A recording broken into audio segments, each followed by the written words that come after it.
Последните години все повече се обсъждат проблемите в сферата на образованието. Тези проблеми са потвърдени от PISA изследванията, провеждани ежегодно във всички държави. По четивна грамотност България се нарежда на 46-то място от общо 65 страни и е в една група по ниво на образователните стандарти с Сърбия, Уругвай, Мексико, Румъния, Тринидад и Тайланд. А най-тревожният извод е, че 41% от българските ученици са под критичния праг за четивни умения. Недостатъчната подготовка на учениците и липсата на редица необходими качества и умения се държат на различни фактори, като монотонността на училищните часове, липсата на интерес към учебния процес, прекалено високите или ниските изисквания, неадекватното оценяване, минималната връзка на учебния материал с реалния живот, незаинтересоваността от страна на съучениците и други. Всичко това оказва крайно негативно влияние върху мотивацията, вдъхновението и интереса към работа в училище от страна на учениците. Правят се много опити да се подобри ситуацията, но тези отделни проекти, насочени към решаването на отделни проблеми, работят изолирано и затова са непосилни да се преборят с традиционното разбиране за методите на обучение днес. Ние от Ойпраксия имаме идея как да внесем промяна и да подобрим начина на обучение. Преди да минем към обяснение на идеята ни, бих искал да кажа няколко думи за нашата организация. Ойпраксия АСБЛ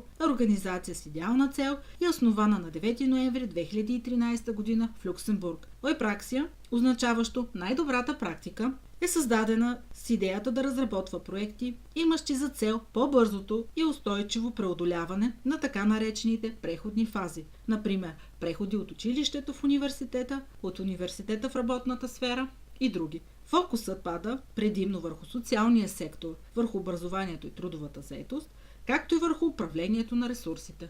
Кои точно сме ние? Екипът на Ойпраксия се състои от 4 млади ентусиасти с различна националност, завършили образованието си в няколко европейски страни. Този мултинационален екип, който всеки допринася с идеи от различна културна почва, образователна система и социален контекст, е реален и адекватен актив, тъй като може да разчита на богат набор от ресурси като повече от 10 езика, различна образователна и професионална квалификация, натрупан практически опит, както и необходимата доза идеализъм и много ентусиазъм в процеса на разработването на проекти. Михаела Миланова, родена през 1978 година, е председател на Ойпраксия АСБЛ и първи секретар. Тя отговаря за връзките с обществеността и медиите и е лицето за контакт за регион България. Тя е завършила медии и икономика на съобщенията. През годините в нея се засилва желанието да разработва и осъществява собствени иновативни проекти в социалната сфера. Те целят да подобрят не само професионалната реализация на хората, но и начина им на живот, за да им се осигури един по-хармоничен живот.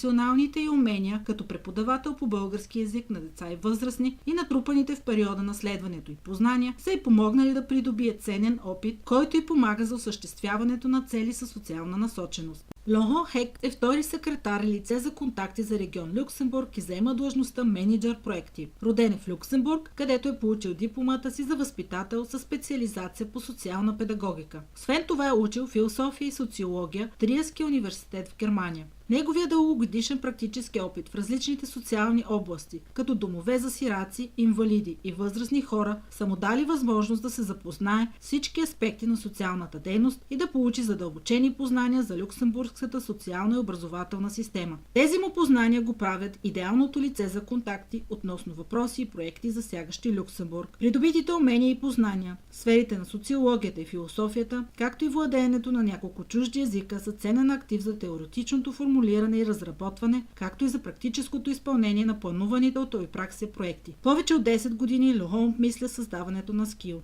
Нина Николова е заместник-председател на организацията и е отговорна за подбора на кадри. Тя е родена през 1984 година и е културолог. Нина е възпитаник на Софийския университет и на университета в Ядрина в Германия. В момента завършва второто си висше по философия и история в университета в Триер, Германия. Участието е в различни проекти в сферата на културата и образованието в България, Германия и САЩ я вдъхновява да приложи натрупаните от нея знания в разработваните от Ойпраксия иновативни проекти с цел подобряването на социалното и културно развитие на региона Триер, Люксембург. Христана Царевска, касиер и финансов съветник на Еопраксия, родена през 1987 година и е завършила бакалавър по мениджмънт и предприемачество. В момента завършва магистър по данъци и финанси. Причината да работи в Еопраксия е желанието й да се занимава с проекти, които да променят традиционните концепции в училищната система и работната среда. Иска да служи за пример и вдъхновение на околните и е на мнение, че всяка добре организирана, целенасочена и обмислена дейност може да промени не само отношението на хората към училището или работата, но и да подобри личния живот на всеки един човек. Христана живее, учи и работи в Триер, Германия, а в свободното си време пътува по света. Йоана Насвади, родена през 1994 година, е стажантка по проекта Skill. Тя е родена във Видин, България и е студент по медии, комуникации и философия в университета в Триер, Германия. Тя смята, че днешните методи за обучение са остарели и недостатъчно ефективни и е на мнение, че те противоречат на бъдещите изисквания, както и че демотивират учениците. Чрез нейното участие в разработването на различни проекти, централизирани в проблемни аспекти на образованието, тя желае да помогне за внасянето на креативност, иновация и жизненост в начина на преподаване. Като наскоро завършил абитуриент и студент в първи семестър, тя играе ролята на директен кореспондент между различните образователни системи, позволявайки на екипа пряко да разглежда актуалните проблеми в тях и да работи върху изграждането на нови полезни и приложими идеи за тяхното подобряване. Да си представим, че вашето дете ви се обажда, за да ви каже, че днес ще бъде докъсно в училище с приятели. Вие ще поставите под съмнение думите му. А защо ще се усъмните в тях? Именно защото ние знаем колко отекчително, старомодно и монотонно протича учебния процес и децата ни не обичат, а някои чак дори и мразят да ходят на училище. Ние от Еопраксия смятаме, че само обединяването на вече съществуващи и даващи добри резултати и идеи ще доведе до положителни промени в образователната система в цял свят. Тези идеи искаме да доразвием, взимайки под внимание най-новите педагогически теории и да ги интегрираме във вече съществуващата образователна система. А как трябва да изглежда образователната система на бъдещето? Преди всичко трябва да е на лице сливане между ежедневието на учениците и училищната им среда. Други критерии са по-атрактивната и стимулираща учението учебна среда, както и наличието на достатъчно алтернативни възможности за самоосъществяване и саморазвитие. По този начин учениците ще носят по-голяма отговорност и ще бъдат в състояние да докажат, че доверието в тях е оправдано и ще могат самостоятелно да развиват индивидуалните си способности и умения.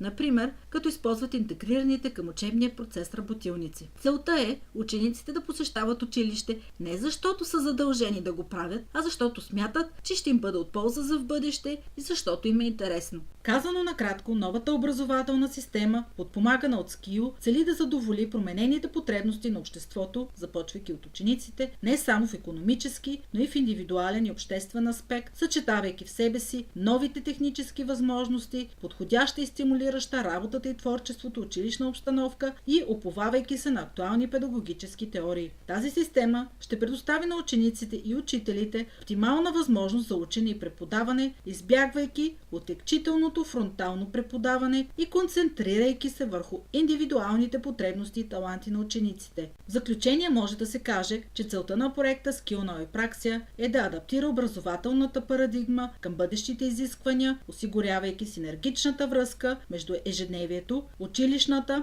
и трудовата среда, като мотото ни гласи свят, който децата с удоволствие ходят на училище. Вие сигурно вече се питате какво точно представлява Skill. Skill е една интерактивна интернет платформа за обучение и комуникиране под формата на еп, приложение за телефон, чието модули могат да бъдат индивидуално избирани. Основната характеристика на платформата е нейният интуитивно разбираем и лесен за ползване графичен потребителски интерфейс. В основната му е заложена една мултифункционална, основаваща се на бази данни система, която предлага различни видове степенувани по трудност, обучителни игри и онлайн упражнения, както и оценяване на постигнатите резултати. Целта е да се събират кредитни точки, които на по-късен етап ще могат да бъдат разменени, например за смартфон, училищна екскурзия или други, или да бъдат предписани към студентски кредит, ако институциите дадат своето съгласие за коопериране. Skill можете да си представите като интерактивно куфарче с инструменти, съдържащо инструменти, tools за всички възможни задачи, което е лесно и интуитивно за ползване. То ще бъде разработено заедно с учениците и ще задоволи новите потребности в образованието образователната и трудовата среда, увеличавайки шанса на учениците за бъдеща реализация. Най-важните цели на Skills са: първо, възможност за сравнение на собствените възможности и способности спрямо други ученици. Второ, улесняване на обмена на идеи с съученици и самишленици. Трето, предразполагане създаването на групи за взаимно учене или просто за по-доброто организиране на различни видове мероприятия. Четвърто, развиване на допълнителни способности, като умението за работа с интернет, правилното използване на интернет търсачките, писането на имейли и друго. Пето, друга цел: подобряване на връзката и обмена на идеи между ученици и учители или директор. Шесто, увеличаване на възможността учениците да вземат по-активно участие в взимането на решения. И седмо, подобряване на тяхната автономност. Целта е учениците сами да са в състояние активно да организират и планират своя учебен процес и темпо на учене.